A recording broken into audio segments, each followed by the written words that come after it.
My name is Melissa, and I came to Dr. Scott at the Jerusalem Wellness Center because I had quite a bad spine, and I had very painful, pains in my neck as well as the shoulders from just work-related stuff. Just using my laptop too much, and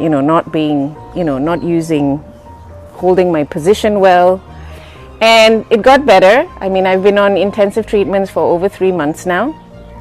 And we took an X-ray recently, and the curve in my neck is slowly improving. So we're going to continue with this. And now I'm on a maintenance program once a week. And it always feels good to come here. You've got lots of friendly faces. Dr. Scott is a star.